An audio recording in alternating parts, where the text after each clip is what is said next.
Hello you, it's me. Today we're going to talk about book 4 in the Wayfarers series, the last book, The Galaxy and the Ground Within by Becky Chambers. Before this was announced, I honestly thought that book 3 was the last book in the series. So I've been excited for this since it was announced. If you've read the series, let me know which one's your favourite.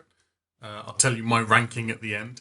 We follow on in this book in the rich, bustling, full universe that Chambers has built up in the previous 3.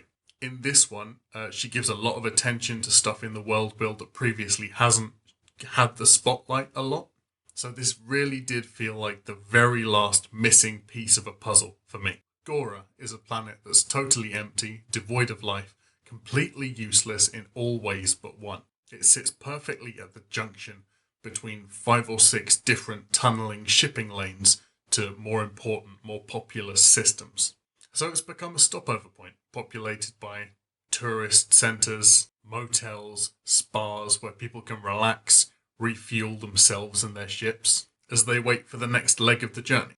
Ualu, a Laru, runs one of these motels, spa, cum cafes with their child. As the book opens, they're playing host to the Aeluon Pei, who we know from book 1 as the lover of Ashby Santoso, the captain of the Wayfarer. Roveg, a Quailin, exiled from his homeworld for sedition, and Speaker, an Akarak, a species that was previously enslaved and now is just totally crapped on by the rest of society, who's just here to refuel. A satellite collision, a cascade collision in orbit, grounds all traffic from the planet, and these strangers, many of whom have pressing deadlines to other places, are trapped together in a habitat dome to wait out the crisis. And in such close quarters, especially in times of stress, who knows what prejudice and emotions can bubble up to the surface. So a lot of stuff in here is really addressed, stuff that we've been dying to know more about for the last 3 books. Chambers does a fantastic job of making a bustling universe not human-centric, which is pretty rare in sci-fi. But this is the first book where there isn't a single human character in the whole cast. And I think that's brilliant for a couple of reasons. The first is that when you're in a multi-species environment that includes humans, you're automatically going to relate to the human and use them as a baseline by which to judge everything else. But in a full alien situation, there isn't that baseline, so you're forced to relate to other characters for very different reasons other than shared traits, species traits. When everybody is wildly different from what you know, as opposed to everybody but one, the difference in culture really starts to mean less. And you do have the realization that while other species may be very different to you, they still may be privileged over other species in very similar ways. 3 species in this book we get a huge look at in a way that we haven't before at all. And each species, each character in this book serves a solid purpose in painting this scene, telling this story.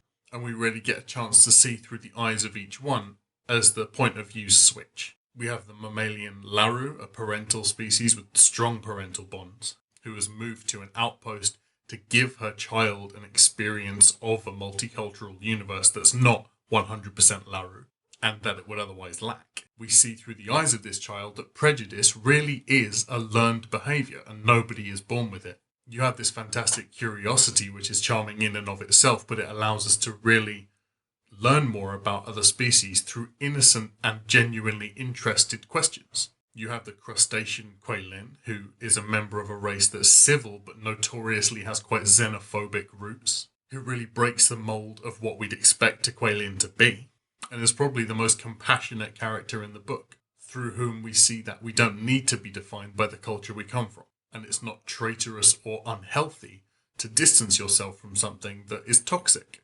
We have Pei, who we've met in previous books, an Aeluon who is trying to reconcile her love for Ashby with what is expected of her by her society. There's a lot about societal expectations of people in them and people in other societies in this book. Finally, you have one of the most mysterious races so far, the Akaraks, somebody called Speaker, a member of a race who was previously enslaved by the Harmagians, but then liberated following a war. And because society will not help them find a way to rebuild their culture, will not accommodate them or integrate them, they've become, through no fault of their own, something that has a reputation for aggression and lawlessness. And I think the Akaraks especially are something that is very analogous to problems going on in Western society. Still. And I think that's something that Becky Chambers does so well. There are so many important social and moral problems and questions raised, tackled in her books, that are painted in such a way that they appeal to your sci-fi brain, and at the end you take a step back from each story and you're like, oh my god, that's real world applicable. And it's actually been making me think about important things, challenging prejudices that a lot of people may hold. And I think that's such a trademark of a good novel, to be able to appreciate it on a fun surface level as nothing more than a fun story, and then as a deeper, rich story with a message. 10 out of 10 on this front. Becky Chambers has mastered that, and I'm really excited to see where her work goes from here. I think one of the most important themes of this story is that you will not learn about other cultures unless you make an effort to. It's something that is on you, and it has to be your responsibility to do that. It's sad that the only thing that can make people respect each other in a lot of situations is when they're thrown together against their will. I think the title does have sort of a dual meaning. Obviously, it's in relation to something that happens in the story that's really lovely. I don't want to spoil it for you. But I think it's also a nod to the fact that we carry our culture with us wherever we go. And we all have to make an individual assessment of how valuable that is.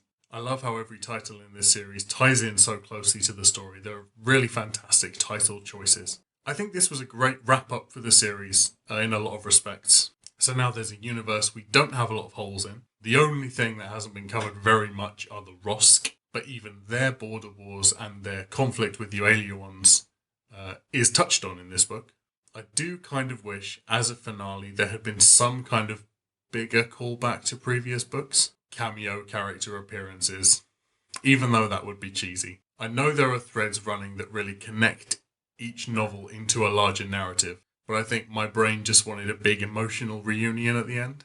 But I guess that not having that really hammers in, while every single personal conflict is an important story that has ripples and effects. We're all still very small in the grand scheme of things. I'm going to give this one 5 stars. I absolutely loved it. My ranking for the series, having come to an end, is Book 4, Book 2, Book 3, Book 1.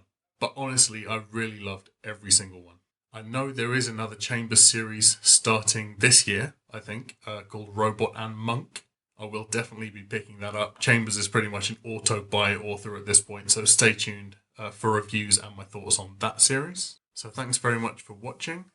Don't forget to follow our Interstellar Book Club on Discord. There will be a live show for this at the end of the month. I'll post the dates on my Twitter. So don't forget to follow me on Twitter. Don't forget to follow me on Goodreads. Like and subscribe. There's more reviews coming thick and fast pretty quick. Thank you for tuning in, and I'll see you next time. Bye.